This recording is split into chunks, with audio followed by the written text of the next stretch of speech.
Olá, eu sou o Daniel e hoje eu vou falar sobre o uso de calculadora como um auxílio no ensino da matemática.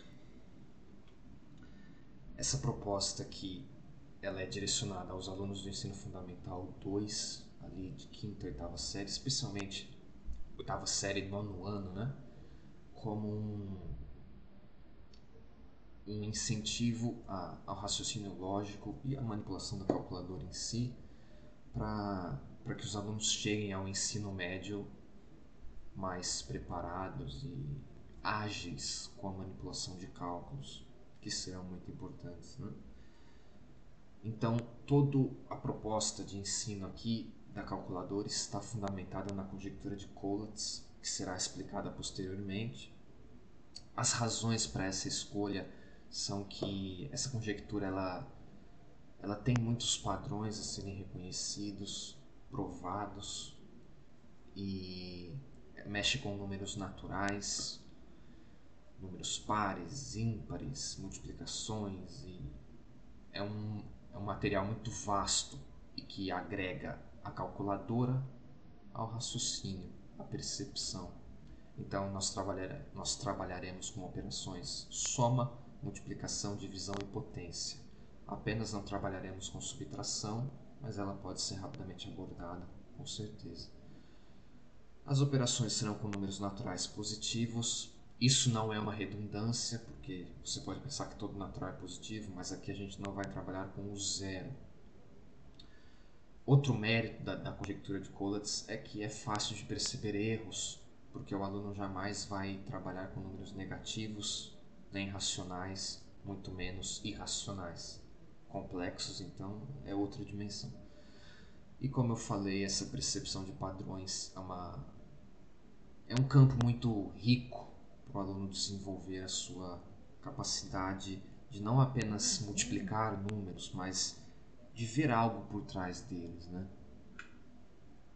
Então, começando com uma base pós-cálculos básicos sobre paridade de números.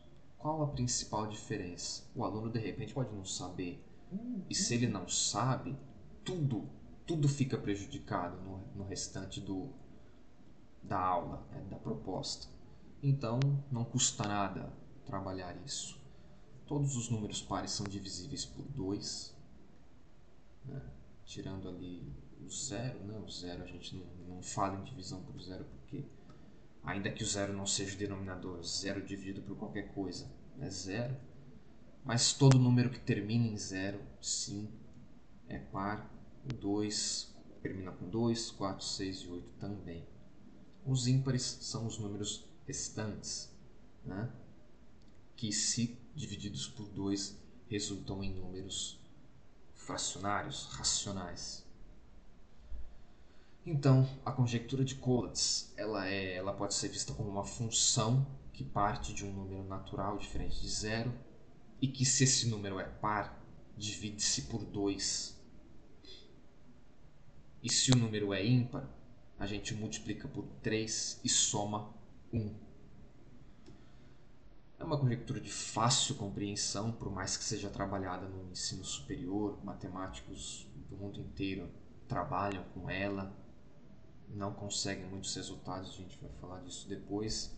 E é um estímulo da calculadora, né, ao uso da calculadora. Só que, acima disso, é um estímulo ao ensino da matemática, porque o aluno ele vai naturalmente se sentir próximo a pessoas que entendem de matemática muito mais do que eles, mas que nesse campo dessa conjectura de Collatz, essas pessoas estão no mesmo ponto do que os alunos do fundamental. Isso é muito interessante. O que a conjectura busca provar? Se todos os números naturais diferentes de zero vão chegar mais cedo ou tarde ao loop esse que a gente já vai trabalhar, ou se algum número vaga infinitamente pelo conjunto dos naturais e jamais chega a algum padrão de repetição, e ninguém jamais obteve a resposta. Por exemplo, o número 10, que é par. Vou pegar uma calculadora para auxiliar no conto aqui. 10 dividido por 2, 5. 5, por sua vez, é ímpar. Então a gente multiplica por 5 vezes 3 e soma com 1. E nós chegamos no 16. Então a gente divide por 2, porque 16 é par, e assim sucessivamente. E nós chegamos no número 1. Quando a gente chega no número 1, que é ímpar, a gente multiplica por 3, soma com 1 e a gente volta para o número 4. Dividimos por 2, e chegamos no número 1 novamente. Ou seja, nós temos uma repetição infinita. Outro exemplo, um número ímpar, o 21. 21 multiplicado por 3, somado com 1, dá 64, que dividido por 2 sucessivamente, volta ao número 4, que volta ao 2 e ao 1, e portanto também entra em um loop. O 26 a mesma coisa. E aqui o que é interessante, olhando para os passos do 26. Assim como o 10 e o 21, o 26 uma hora chega no 16. Na biologia, eu estou longe de ser excelente em biologia, mas a gente estuda aqueles ramos de evolução onde diferentes espécies uma vez tiveram um ancestral em comum. E a conjectura de Collatz é muito semelhante. Os números, a gente busca provar se são todos, mas pelo menos os iniciais, todos eles vão chegar uma hora ou outra no 4, 2, 1. Mas alguns têm padrões de repetição até mesmo antes do 4, 2, 1. Por exemplo, o 21 e o 26 vão se interligar no 16. Quando o 21 vai para 64, 32, ele chega no 16. O 26 pode ser interligado no 21, porque ele também vai chegar no 16 uma hora. O 32, por exemplo, ele pode ser interligado no 21, porque depois do 64, todos os passos do 21 são os passos do 32. Então você começa a ter ramos dentro da conjectura, e isso é muito bonito de se estudar. Então aqui a gente agora começa a ver algumas provocações para desenvolver essas capacidades dos alunos, que é tentar deixar com que eles percebam essa repetição quando se chega ao número 1. Que algum deles note que a partir do número 1 não existe mais progresso, apenas uma repetição. E também se existe a possibilidade de trabalhar com números racionais e negativos. Fatalmente alguém pode acabar caindo em um cálculo desse, mas vai ser um erro, porque a conjectura ela fica nos naturais apenas. Só que o aluno pode, por exemplo, pegar um número ímpar e dividir por 2. E aí é um sinal de que o aluno pode não saber se aquele número é par ou não, e isso tem que ser trabalhado novamente. Ou se foi apenas uma confusão por conta dos cálculos em sequência, que seria até um pouco esperado. As potências de 2. Como a gente falou nos exemplos aqui, tanto do 10, do 21, do 26 e do 32, todos eles em algum momento chegam a potências de 2. O 32 em si já é uma potência de 2. O que acontece de especial com as potências de 2? A conjectura é sempre verdadeira para elas. Então a gente tenta provar se todos os números naturais contemplam o loop. Isso a gente ainda não consegue. Mas toda a potência de 2 sim. Porque toda a potência de 2 é par. É uma sequência de multiplicação por 2 n vezes para o seu expoente, para o seu enésimo expoente. Então 2 elevado a 1 é o próprio 2. que só leva um passo para chegar no 1, que é dividido pelo próprio 2. O 4 é 2 ao quadrado, e ele leva 2 passos para chegar no 1. E isso é um padrão. Pegar um número x qualquer, que é igual a 2 na enésima potência, esse número leva n passos para chegar no 1, mas vai chegar, porque qualquer divisão continuará sendo par, justamente por ser uma potência de 2. Então, agora a gente trata desse número de passos. Uma primeira suposição que pode vir à nossa cabeça é: será que o número de operações é maior conforme maior for o número? É tranquilo de ver que isso é falso, basta pegar um contra-exemplo. Então eu trouxe aqui, por exemplo, o número 9, que possui essa gigantesca quantidade de passos, 19 para ser preciso, e o 40, que é muito maior que o 9 e que só tem 8 passos. Portanto, essa suposição é falsa. É interessante notar que todo número ímpar desmente essa suposição. Isso porque peguemos um número ímpar x.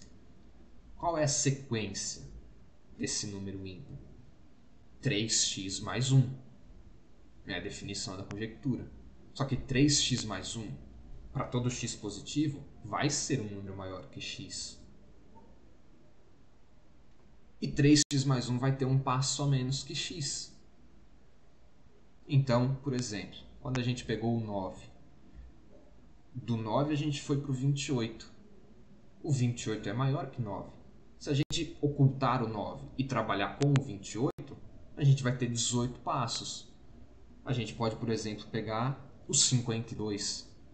Se a gente oculta tudo isso aqui, o 52 é maior que 9 e vai ter menos passos que o 9. Então, isso também é interessante. Claro que o aluno ele pode não saber tratar com essa generalização, mas é interessante que essa suposição seja lançada para que os alunos comecem a se questionar e fatalmente percebam que isso é falso. Quais então os objetivos de todo esse trabalho? Bom, desenvolver é o verbo chave de toda essa questão. Então, a capacidade de manipular uma calculadora. É interessante que a calculadora aqui ela é o meio de trabalho, mas ela também é o objetivo. Então, o aluno ele trabalha com a calculadora, só que ele também é incentivado pela conjectura a tentar provar ou desmentir todo o processo com a calculadora. Então, a grande busca aqui foi fazer com que houvesse uma motivação ao uso da calculadora. Então, e não apenas uma motivação ao estudo, mas ao raciocínio.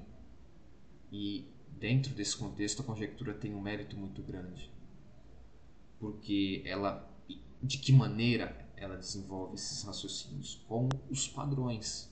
Então é trabalhar com a potência de 2 e ver que aquilo ali é verdade na conjectura.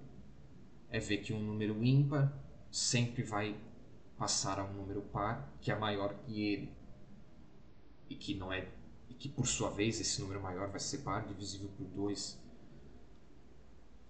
Então, os números ímpares jamais aparecerão em sequência.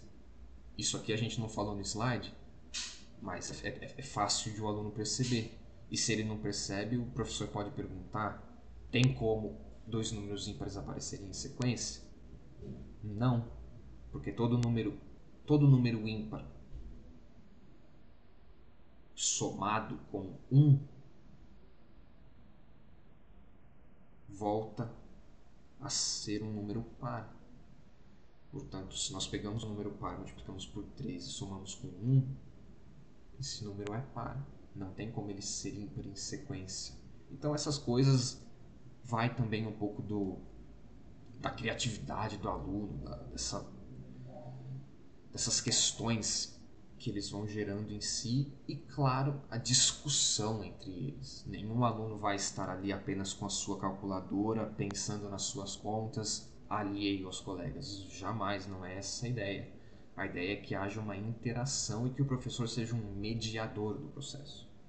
Então, a sua conta deu quebrada, né? Deu racional. Tá errado, não pode ser assim.